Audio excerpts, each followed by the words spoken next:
On Sunday, April 26, 2026, 28-year-old Mena went to the Fruitmen Motor Park in Delta State to pick up a waybill package. Mena was not picking up the package for himself. He was running an errand for a friend, a simple favor that should have taken just a few minutes. He had no idea that this act of kindness would cost him his life in the most brutal way imaginable. When Mena arrived at the motor park, he went to collect the package. The park attendant who handed it over to him immediately noticed something unusual. The package was small in appearance, but it was very heavy, much heavier than its size suggested.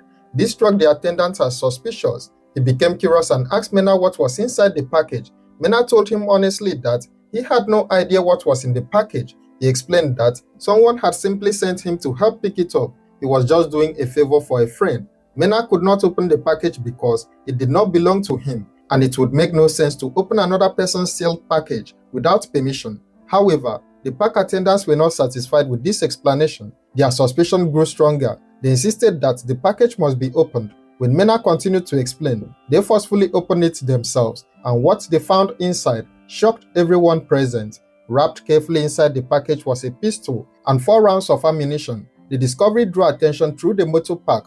The attendants immediately apprehended Mena. They tied both his hands and legs to prevent him from escaping, restraining him on the ground. Mena began pleading with the park workers. He told them again and again that he was not the owner of the package. He insisted that he had been sent by someone else. He even made a crucial offer. He was willing to take them to the man who sent him to get the package on his behalf.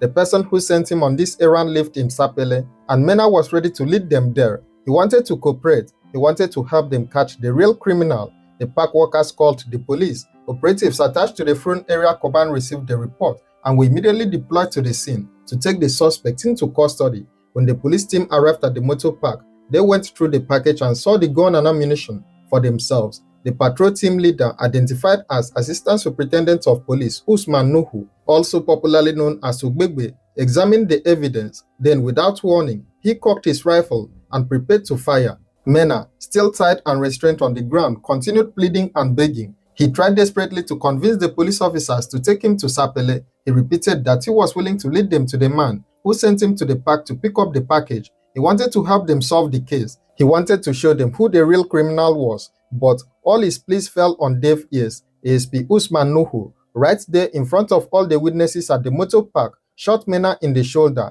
Mena was wounded and in pain, but he was still alive. ASP Usman then ordered his colleagues to carry Mena into the vehicle they had come in. The officers obeyed. They lifted the wounded young man and placed him in their patrol car. Mena was driven by the team to Ekpan police station. During the entire journey, he received no form of first aid, and the reason will later be made clear by their actions. When they arrived at the police station, the proper procedure would have been to report the situation to the area commander, ACP Aliyu Shaba, who had reportedly instructed them to pick up the suspect in the first place. But ASP Usman Nuhu did not follow the procedure. Instead of reporting to his superior, instead of allowing any investigation or due process, ASP Usman Nuhu allegedly did something unthinkable. He allegedly fired 3 more shots at Mena, who was still alive. Despite the first gunshot wound, the 3 additional bullets ended the young man's life right there at the police station.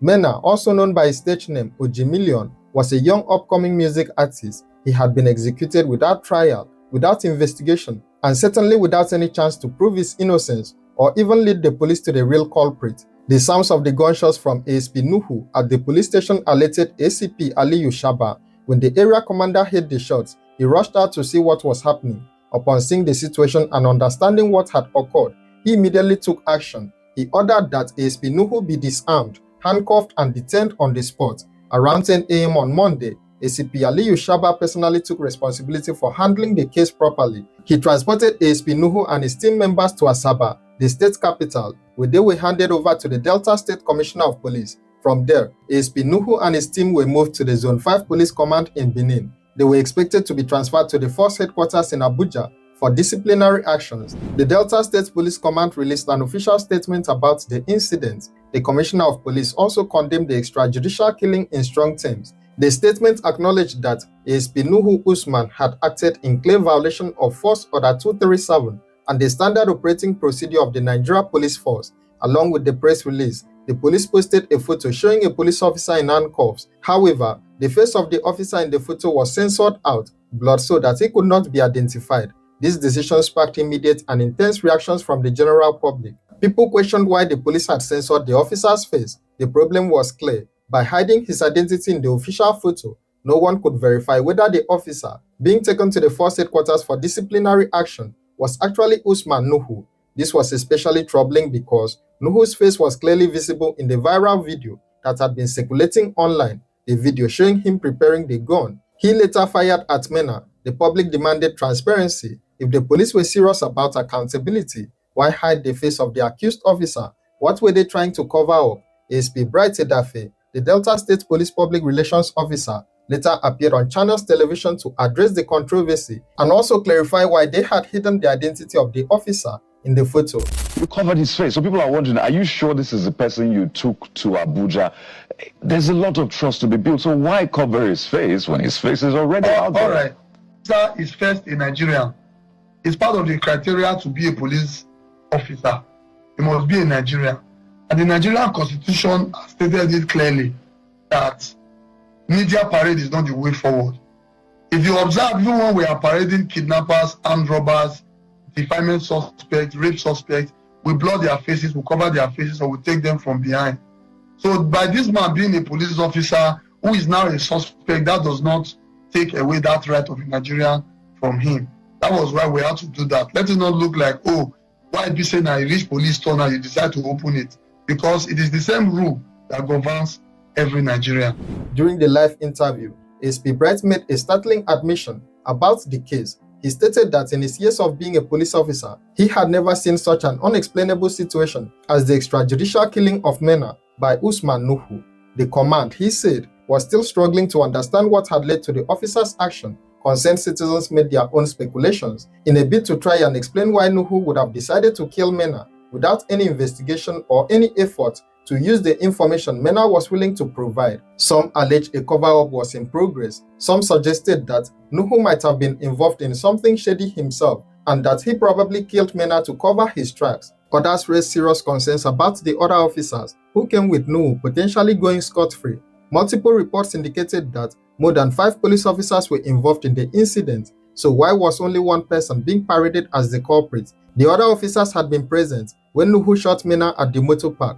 They had carried Mena into the vehicle, they had driven him to the police station, and they had also been there when Nuhu fired the final 3 shots that ended his life. These officers were complicit and must also be made to face disciplinary action, not just Nuhu alone. This kind of police brutality was exactly what had triggered the EndSARS protests in Nigeria years earlier. Young Nigerians had taken to the streets, demanding an end to police violence, extrajudicial killings, and the abuse of power by law enforcement. They had demanded accountability, reform, and justice. Yet, here, years after those protests, issues of police brutality still persisted. Under Nigerian law, police officers who commit extrajudicial killings face serious consequences, including criminal prosecution for murder, dismissal from service, and potential imprisonment. Mena's family deserves answers. They deserve to know why their son, brother, and loved one was killed. They deserve to see every person responsible for his death being held accountable.